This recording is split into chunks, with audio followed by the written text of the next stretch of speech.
Hi guys, Alex Fortey here, The Art of Simple Golf. Now, today we're going through a practice net session. A lot of you, since COVID, have obviously invested in practice nets, but how you use them is important. Like how you do home practice can be made a lot better, more effective and more realistic to out on the golf course. Now, what I want to focus on is not about technique, not about how you should swing a golf club. This is just trying to replicate the instinctive aspects of golf that you have to get better at if you want to see results. Everyone talks about swing mechanics. So few people talk about just how you need to respond to what you're trying to do. Every shot on the golf course is different. I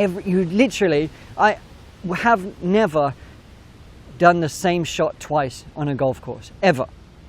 You might have done similar, but even if it's from the same tee shot, the wind's going to be different. The tee might be placed slightly differently.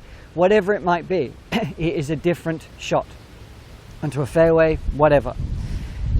Now, the way we can replicate that is being more focused with how we practice. And we talk a lot about the simple process. That's what you need to follow. And we have a resource that covers that in depth. And when you get that right, your handicap will cut in half, 100%. But today, I'm going to show you by using a net, picking some certain shots, how you do it. You are going to get amazing results when you do get onto the golf course. Let's get to it.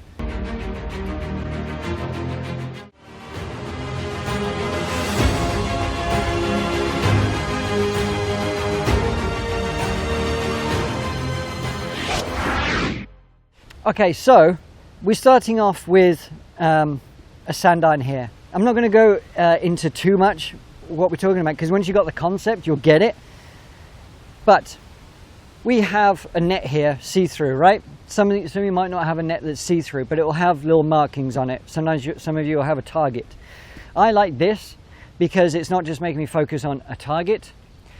When we're outdoors, it's giving me several targets, whether it's a fence post, whether it's the label on here, whether it's the tree, the right side of the tree, the left side of the tree, whether it's the notch in the fence post, whether it's a chimney in the distance, whether it's a tree in the distance, whatever it might be, different heights, different levels. We've got so many targets that we can create. Because when you're on the golf course, yes, you might want to hit it, on a green, near a flag or on a fairway, but it all has to start. We almost have to reverse engineer it, right? It has to start from this aspect here and the initial tunnel. If you were to draw a line, if you were to draw a tunnel that you want to thread that golf ball through. So actually enabling to focus not so much on the end result, but just on where we're going to send this tunnel, where we're going to start it off, is going to yield wonderful benefits for you. So let's say I've just got, I don't even know actually, I've got my 54 degree. So from here, I don't want to go too high because I don't want to hit it over the net. So I'm just going to do some low pitches. But my low pitch from my first one, okay, actually I'm just going to go small. There's actually a hole, I don't know if you can see the swing through the neighbor's yard there. There's a yellow swing. So my first shot is actually going to be through to that. But what's my target? So there's my end result. Yes, I've got my mat. My intermediate point is just left of this side here. My velocity, I want to come through just at that bar across the fence here. So that's where I'm going to pitch it. So I've got the horizontal bar, I've got my line, and then the distance will just sort of take care of itself, because that's where, if I hit that with a good strike, and I feel pretty confident that I did it. And it doesn't matter whether I actually hit the specific target or not on the net.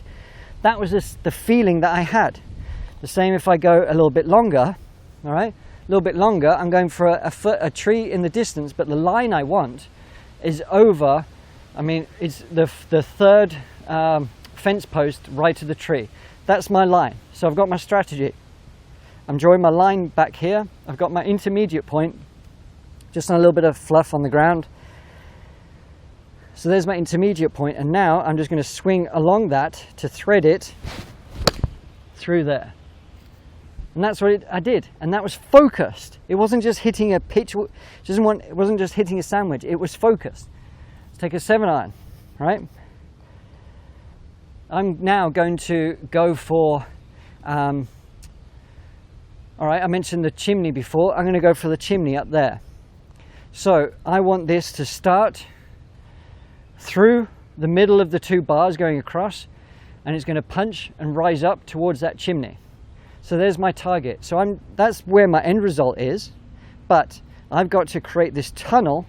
I'm picturing this tunnel through that gap, through this and starting off on this intermediate point. So I've got my intention, I've got my intermediate point, I'm matching my setup to that, and now I'm going to swing back and through. And I got that sort of punch velocity, and it was focus. If I want to hit, I don't know, let's say a fade.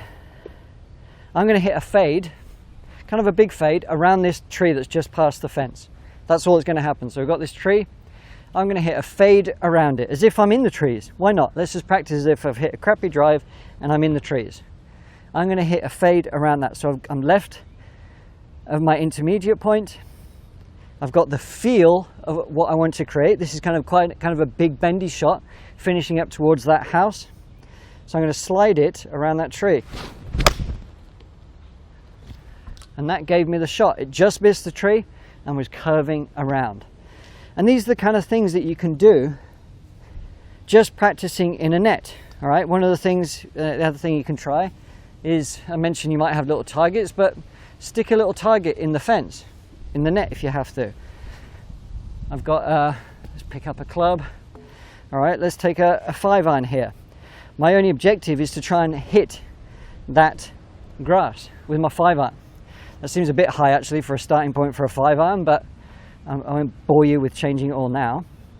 But here we go.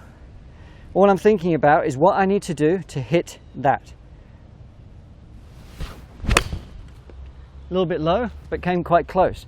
But the thing is, it's changing the objective to the swing. It's changing what everything else needs to feel like. I'm not worried about technique. I'm just thinking about my objective, about what I'm trying to accomplish with each and every shot. If I want to try and hit a big draw around this first, aiming towards that first tree and hooking back with a 3-wood, why not? Okay, that did it. I got a nice strike and it was curving back round. So that's it. I didn't really make any good swings there, but the idea is that you have focus. You want to hit a punch, you hit a punch shot. You want to hit a high shot, you hit a high shot, but give yourself objectives every single golf shot you hit. Sure, if you want to work on some swing drills, that's fine, but don't just do that, okay? Don't just do swing drills. Don't just hit ball after ball after ball, and vary it up. You do that, you are going to be, I can't emphasize it enough, but you do that, you're going to be in a much better position, not golf swing wise, but scoring wise, to hit the shots that you want when you have more focus on your practice. So I hope you liked that. If you didn't, let me know. If you did, let me know as well. Any questions, please do so, and like and subscribe to the channel. And you know what, there's a link below that's going to give you a free lesson series that is going to really help every facet of your game to help you slash those scores, and it is 100% free, and they are going to transform every department of your game. Thanks for watching.